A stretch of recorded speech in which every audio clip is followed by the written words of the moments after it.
Hi seniors, your first writing assignment for this quarter, is going to be to write a proposal.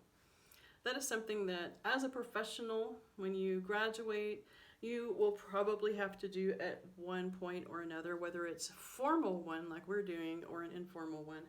And so let's think about what that entails. As usual, I have some pre-writing for you to do, and then rough draft, revisions, final draft. We have to go through all of the steps because that's what we do.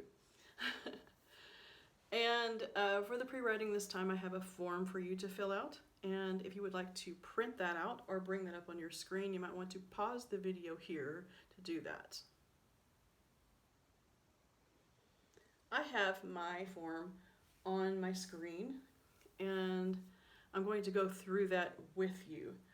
First, before you begin even to structure your writing, you need to think about who your audience is and what your topic is. What are you going to propose, and who are you going to propose it to? On your form, it says, who is your audience? And I decided that I'm going to go education because I'm a teacher, and so I put my audience is going to be decision makers in the Ministry of Education.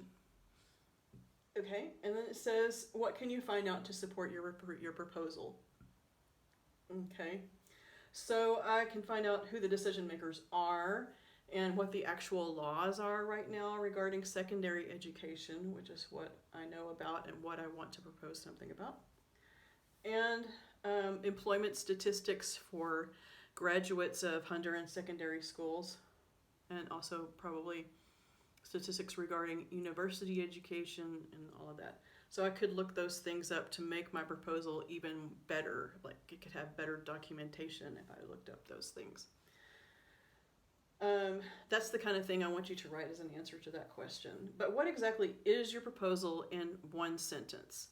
And I'm going to tell you what I wrote when I filled out the form. Obviously, you'll see that I didn't end up using that exactly in my rough draft here. What exactly is your proposal in one sentence? I propose that the interests and aptitude of students be taken into consideration in a program to individualize their education. Vocational education needs to be offered as an alternative to an academic course. That's actually 2 sentences. If you do 2 sentences, I won't count off for it because I did 2 sentences. Let's see. Then it says pre-organize your writing. This is where you are going to be planning what you'll actually be writing in your paper.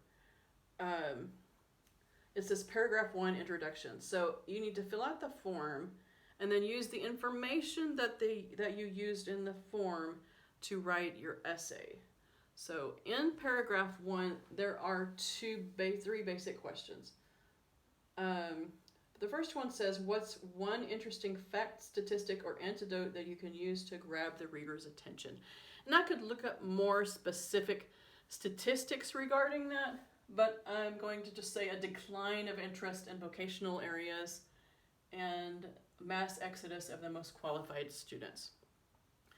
What I mean by that is that statistics show, not only in Honduras, but also in the United States and probably other developed countries, that the educational system that we have is geared toward putting kids in college and preparing them for high-level work in politics or education or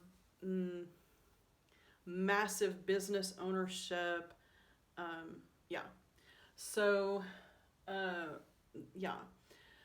And most people will not have the opportunity, especially in a small country like this one, most people will not have the opportunity to enter into those fields, actually. I remember my first year in international school when I was teaching there. The majority of my students wanted to be doctors. Now, there is just not a lot of need for that many doctors in Honduras. I mean, in just my classes, my first year, I probably had 60 kids out of the 90 that were interested in at least taking the pre-exam for entering medical school in Honduras to be a doctor. Did we need 60 new doctors in Honduras? I really don't know. I mean, maybe we do need it, but can the hospitals afford to hire 60 new doctors? These are things that we need to consider, and many of them also probably wanted. Well, not probably. Many of my students also wanted to be architects or graphic designers. And those are the top 3 choices, I believe, of kids in high school over the past 10 years: doctor, graphic designer, architect. There really are not a lot of needs for, there are needs, but there are not a lot of them. So the fields are very competitive. There are other jobs like being a mechanic, being a contractor for construction, being a nurse, having a daycare center. A lot of these things are very, very necessary and do not require a college education. I'm going on and on about my opinions about this, but that's what this is about. You need to choose something that you have some strong opinions about. And that's kind of what I'm talking about here in my answer to the first question. Second question says, what problem will your proposal solve? Something that will interest your audience. Okay, so remember my audience as decision makers in the Ministry of Education. And so I said, one of the problems is the lack of interest of students in their own education. And I don't know about you personally, but I know that there are many students, especially in secondary education, who are not interested at all in any of their classes. They don't see how they would apply to them in their real lives, and they may not apply to them. And too many graduating from college with no jobs to go to in country. I already talked about that. And not enough high quality workers in the workforce. So what we end up with in positions like I just talked about are people who are not necessarily high quality workers.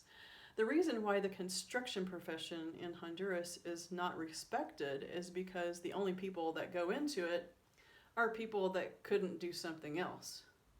So we need to do something to change that. We need to do something to keep bright minds in the country doing things that are really necessary for the success of this country. And we also need to do something to provide opportunities for students who don't really want to pursue an academic education or who don't have an aptitude for it. Not everybody does. And that doesn't mean you're less of a person if you don't. Just means you have different interests and aptitudes. And then the third question is to state your purpose without details. And I put too many details here, and then I addressed it when I was over here. IEPs based on interest and aptitude evaluations, apprenticeships, etc. So IEP means individualized education programs. So I will get more into that as I go a little bit into what I wrote on my form. And I'm going to try not to get too detailed about it because I don't want this video to be super, super long. And it's already gone quite a long time. So the rough draft, again, I think I said it needs to be 20 to 25 sentences. Skip spaces as usual. Do not plagiarize. If you plagiarize, you will redo your paper or take a 0. That's the truth. Structure according to the form, which means where it says paragraph 1, that information that you wrote there should be included in that paragraph, at least basically. As you can see here, I did not write exact word for word what I put on my form. And let's just go over that now, since I'm pointing at the board right now. First of all, when a person writes something, normally paragraphs are shown with indenting, and this is what I mean by indenting. Moving over like 3 spaces, maybe 4 spaces. Sometimes people just use the tab function on the word processor to indent their paragraphs, although that's a lot of spaces. And so that's how I started here.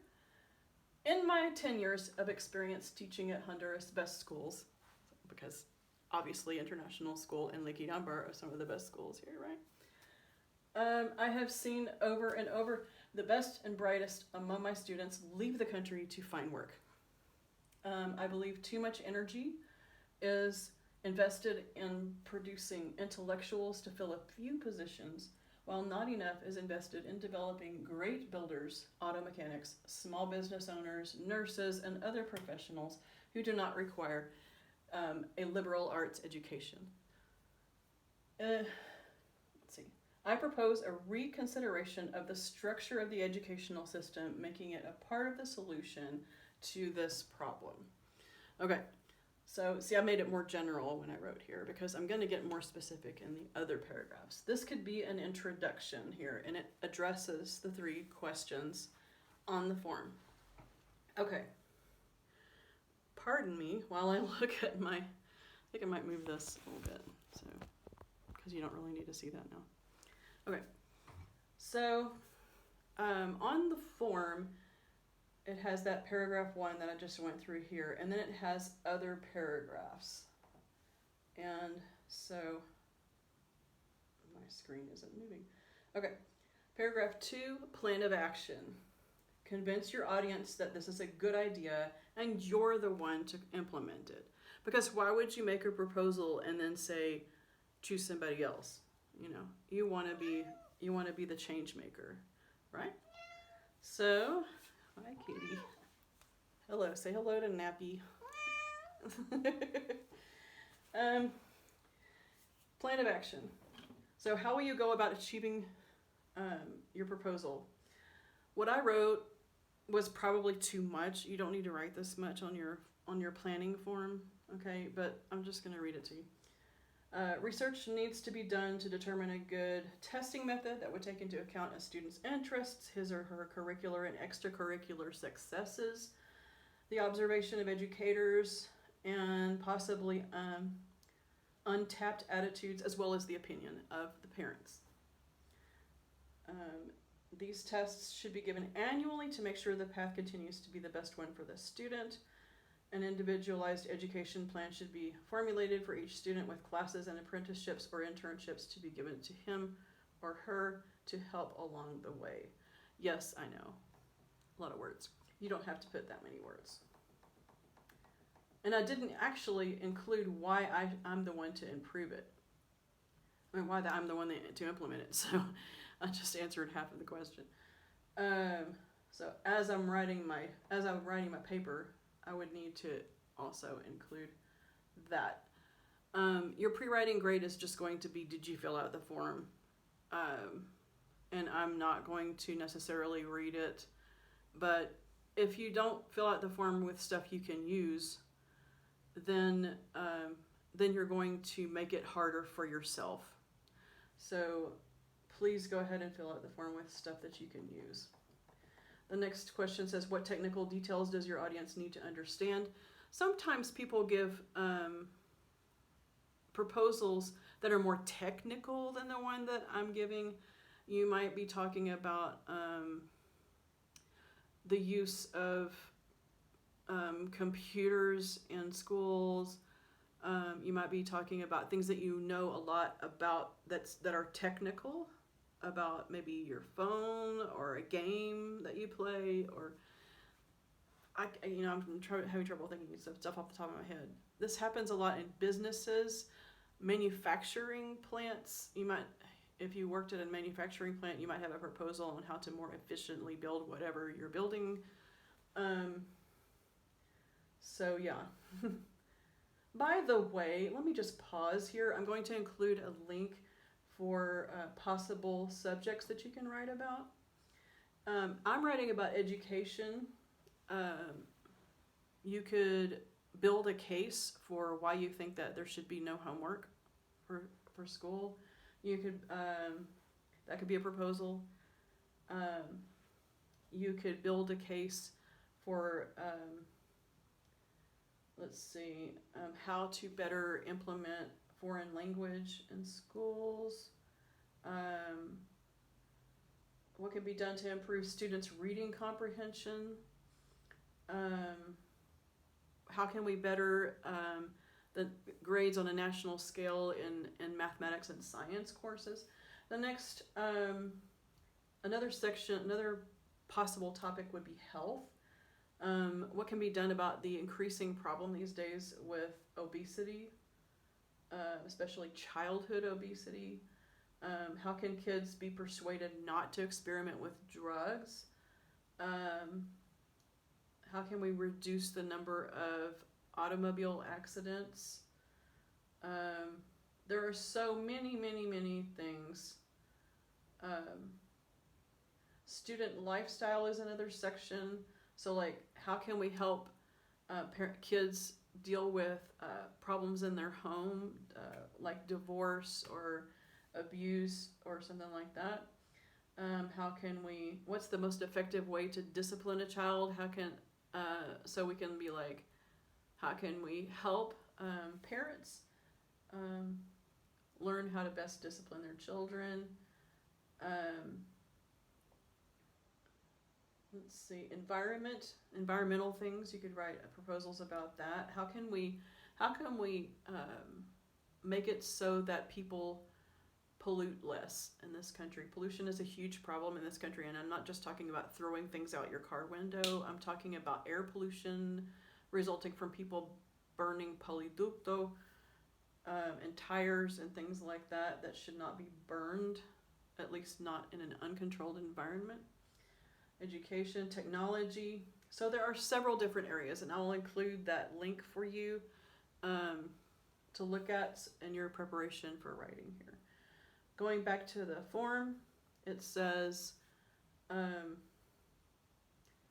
what have you done to prepare? So I said I'm a teacher and I have a relationship with some people in the Ministry of Education, which I do, who could be instrumental in implementing this plan. What qualifies you to do this? My years of experience in education, both in the United States and in Honduras, and I've also observed, I've done a formal observation of the educational system in Russia that's constructed more like this, more like what I'm proposing be done in Honduras. What are some potential problems or obstacles with your proposal, and how will you resolve them? One of them would be that in Russia, kids get tracked into one thing and they can't get out of it. And so maybe they're interested in ballet dancing when they are small, but later on they're not interested in it anymore and they want to be an engineer, and they don't have that option. They have to be a dancer, you know. So it's just one example, and that is a problem in Russia, and one way to combat that is to test annually to make sure that this is still the best track, and not to require kids to necessarily graduate all at the same time. Like if you change tracks, then maybe you'll take longer to graduate than someone else, and that needs to be okay. And then another problem is, or complication, I guess I should say, is that I know that this will require some bureaucracy, some positions to be filled within the Ministry of Education. It will require cooperation from the business world. And so but what I want to say here is that it's worth it, because I think in the end, we will end up with an education system that, instead of contributing to the problems that we have with the economy in this nation, and with families being split up because people are leaving, instead of contributing to those problems, the education system will make it better, be part of the solution, like I said over here. Paragraph 3, desired outcomes. State what the goals of your proposal are, and it says be specific. So you can be specific without writing an entire paragraph here. You can just, I could just say, I want to launch people into a successful adulthood. We need a complete overhaul. I actually did write a paragraph, so I'm trying to summarize. We need a complete overhaul of the educational system, and we also need public education to attract possible business owners to be mentors and to have apprentices and interns in their business. One thing that will attract them is that they're free work, because this is part of your education, and so you wouldn't necessarily be paid. It would be part of your education for a certain amount of time. So for example, if you want to be a mechanic for airplanes, that's a high-paying job, and you could work anywhere in the world. There are airplane mechanics that work at the airport here in Honduras. There's also airplane mechanics that work within military, and you could learn from those people. Let's see. Necessary resources. Obviously, we need a salary for a committee to develop this and to make reasonable goals and time frames for all this to happen. To save money, this could be done virtually through video conferencing and emails. Ideally, the person would be given the necessary technological equipment to do their job and not have to have personal expense for that. And we would definitely need approval from the Ministry of Education to do this. And we would probably have to have a pilot program in probably a public school, and a study. So all of these things would need to be done to make sure that this is going to work. I know it would, though. In my heart, I know it would. But in my heart is not enough. Okay, to write a proposal that the Ministry of Education would actually consider, I would need to include more than just my opinions and feelings about the subject. I will need to include concrete things, evidences, and exactly what I need. Paragraph 4 is your conclusion. You should say what will be the benefits of implementing this proposal, and thinking about your audience's priorities. The Ministry of Education's priorities should be the preparation of kids for a successful and happy adulthood, right? With doing work that they're satisfied with and qualified to do. Greater success of graduates, higher engagement of students, as they will not be studying subjects that will not apply to the work that interests them. And so, just to use a little bit of a ridiculous example, if you want to be an engineer, you do not need to take dance class, okay? If you want to be an auto mechanic, you do not need to take classical literature, things like that. There are things that I think that every student needs. I think you need to know about the history of your country. You need to have somewhat of an understanding about how your country is run, the politics, and how the economy works. But I think that a lot of the things that are studied are not really necessary for every person. So that's kind of, in a nutshell, believe it or not, that's a nutshell. We're 23 minutes into this video, and it's a nutshell. What I would write about in my proposal, like I said, yours should be 20 to 30 sentences long, and I said 20 to 25, but I'm going to say it could be a little bit longer if you want. Number 7 says sources cited. You should use 0 to 2 websites. You don't have to use any website at all. But if you do use a website, do not use more than 2, and you should put your sources cited at the bottom of your paper. Do not use anything you do not list. I will find out. And you can read this. Just make it very clear what you're using and why. You should only use things that are applicable to the industry you're writing a proposal about. So I wouldn't quote someone who is an expert in Italian opera for my proposal, because it doesn't apply, right? Okay, so pre-writing, fill out the form. Rough draft, use the form to write your paper, each paragraph according to what you included on your responses. Okay, I think that's enough. If you have questions, please let me know. Happy writing.